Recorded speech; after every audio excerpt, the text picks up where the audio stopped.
को जय हिंद, वंदे मातरम। तो दोस्तों सीआईएसएफ फायरमैन 1149 पोस्टों का जो एग्जाम है, जो लिखित परीक्षा है, वह मई में आयोजित की जाएगी। तो काफी स्टूडेंट परेशान है कि सिलेबस, एग्जाम सिलेबस क्या रहने वाला है और आप लोगों को हिंदी में, जीके जीएस में, मैथ में, रीजनिंग में कितने प्रश्न पूछे जाएंगे, साथ में एग्जाम कितने समय का होगा, एग्जाम ऑनलाइन होगा या ऑफलाइन होगा, एग्जाम का लेवल क्या रहेगा, साथ में निगेटिव मार्क रहने वाला है या नहीं, ओबीसी कैंडिडेट को, एससी कैंडिडेट को, एसटी कैंडिडेट को, ईडब्ल्यूएस कैंडिडेट को, जनरल और यूआर कैंडिडेट को कितना प्रतिशत मार्क लाना पड़ेगा, और मेडिकल के लिए जो आप लोगों का रिजल्ट आएगा वह रिजल्ट एक साथ आएगा या स्टेट वाइज आएगा।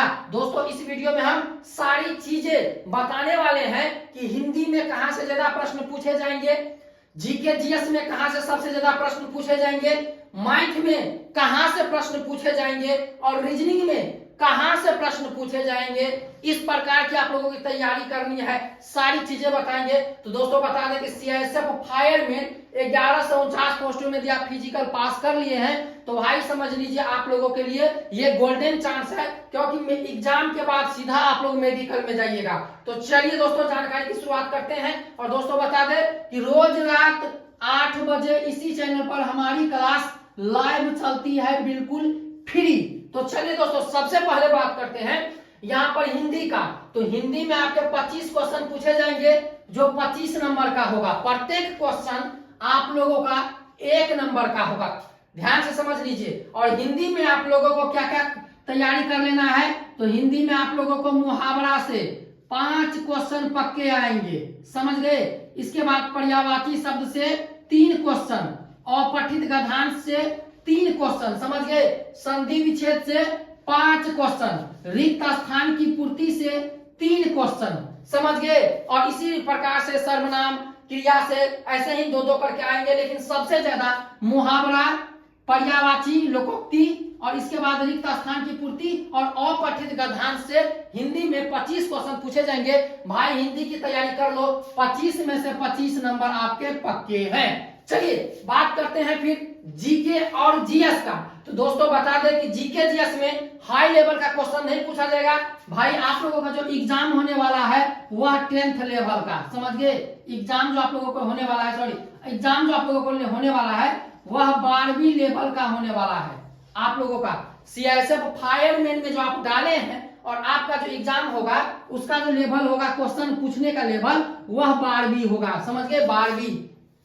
इसके बाद बात करते हैं निगेटिव मार्क नहीं रहेगा, निगेटिव मार्क नहीं रहेगा, कटअप क्या जाएगा ये भी हम बता देंगे। इसके बाद देख लीजिए जीके में आप लोगों को बता दें कि जीके जीएस में आप लोगों को ज्यादा टेंशन नहीं लेना है। जीके जीएस में आप लोगों को थोड़ा ओल्ड टाइप, संविधान से हो गया, समझ गए, भारतीय संस्कृति और सभ्यता से हो गया, जैसे कि आप लोगों को मिट्टी से संबंधित हो गया, कौन से राज्य के कौन सी मिट्टी पाई जाती है, काली मिट्टी, जितनी भी मिट्टी होती है। इसके बाद आप लोगों को यहाँ पर संविधान से जो अनुच्छेद है, अनुच्छेद याद कर लीजिएगा। और बुक संबंधित क्वेश्चन पूछे जाएंगे कि इस बुक के लेखक कौन है, इस बुक के लेखक कौन है। और आप लोगों को जीएस में बायोलॉजी से मानव से सबसे ज्यादा प्रश्न आएंगे, मानव शरीर और क्रिया जो है उससे सबसे ज्यादा प्रश्न आएंगे। और इसके बाद आप लोगों को फिजिक्स से लेंस चैप्टर से जैसे हो गया, आप लोगों को इस प्रकार चुंबक चैप्टर हो गया, इसी प्रकार से चुन चुन के कुछ चैप्टर से आप लोगों के आएंगे। और केमिस्ट्री से बहुत कम ही प्रश्न, समझ लीजिए, केमिस्ट्री से आते हैं, सबसे ज्यादा बायोलॉजी और फिजिक्स से आते हैं। तो हिंदी, जीके और जीएस में आप लोगों को 25 प्रश्न पूछे जाएंगे, प्रत्येक प्रश्न 1 नंबर का होगा। और दोस्तों जैसा प्रश्न इसमें पूछे जाएंगे वैसा हम आप लोगों को तैयारी करवाते हैं। मैथ में ले लीजिए, तो दोस्तों देखिए मैथ जो है, यदि आपको मैथ पे कंट्रोल है, समझ गए, मैथ यदि आपको आता है, समझ गए, धमाकेदार मैथ, तो लाभ हानि आप पढ़ लीजिए। पहला नंबर लाभ हानि, औसत, प्रतिशतता, समय और काम, समय दूरी, समझ गए, क्षेत्रमिति, ज्यामिति, समीकरण, समझ गए, वर्गमूल, सबसे ज्यादा प्रश्न इससे पूछे जाते हैं, समझ गए, वर्गमूल, घनमूल, इसके बाद क्षेत्रमिति, ज्यामिति, औसत, प्रतिशतता, क्षेत्रमिति, ज्यामिति, इस सबसे ज्यादा प्रश्न पूछे जाते हैं, क्योंकि 12वीं लेवल का एग्जाम है। समझ गए दोस्तों। इसके बाद बात करते हैं रीजनिंग का। तो भाई रीजनिंग में ब्लड रिलेशन आप लोगों को 1 नंबर स्थान पे रहने वाला है। इसके बाद पासा, इसके बाद चित्र। जैसे आप लोगों ने देखा होगा, कुछ मक्खी भिनभिनाती है, कुछ मक्खी भिनभिना रही है। समझ गए। जैसे हो गया मेज, कुर्सी। समझ गए। जैसे देखिए लकड़ी, मेज से संबंधित है।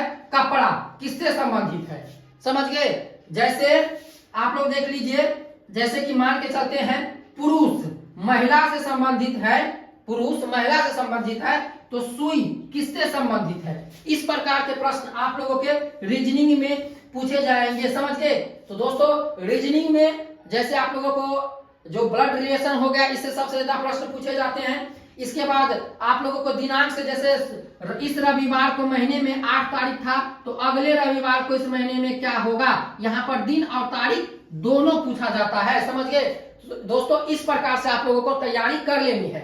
अब बात करते हैं यहाँ पर एग्जाम में कितना नंबर लाना पड़ेगा पास होने के लिए। तो देखिए 100 में से ओबीसी कैंडिडेट को, एससी कैंडिडेट को, एसटी कैंडिडेट को 33% मार्क लाना पड़ेगा मेडिकल में जाने के लिए। ईडब्ल्यूएस, जनरल और यूआर कैंडिडेट को 35% मार्क लाना पड़ेगा मेडिकल में जाने के लिए। दोस्तों आप लोगों को बता दें कि एग्जाम डेट मई में आप लोगों को एग्जाम होगा और लगभग 15 तारीख तक मई में एडमिट कार्ड जारी कर दिए जाएंगे सीआईएसएफ फायरमैन का। चाहे एसएससी जीडी का फिजिकल हो, चाहे कोई हो, उससे उसको कुछ मतलब नहीं है। पहला नंबर फायरमैन का एग्जाम शुरू होने वाला है मई में। समझिए दोस्तों। इसके बाद आप लोगों का जो रिजल्ट आएगा वह स्टेट वाइज आएगा। जैसे बिहार का, उत्तर प्रदेश का, हरियाणा का, पंजाब का। जिस प्रकार से बीएसएफ में रिजल्ट आया है, उसी प्रकार से आप लोगों को यहाँ पर रिजल्ट आने वाला है। तो दोस्तों सारी चीजें आप लोगों को पता लग गया होगा कि किस प्रकार के प्रश्न आपसे एग्जाम में पूछे जाएंगे। तो दोस्तों रोज रात 8 बजे हमारी क्लास लाइव चलती है, बिल्कुल फ्री। तो मिलते हैं आप लोगों से नेक्स्ट वीडियो में। वीडियो कैसा लगा जरूर कमेंट करके बताइए। चैनल को सब्सक्राइब कर दीजिए। जय हिंद, वंदे मातरम।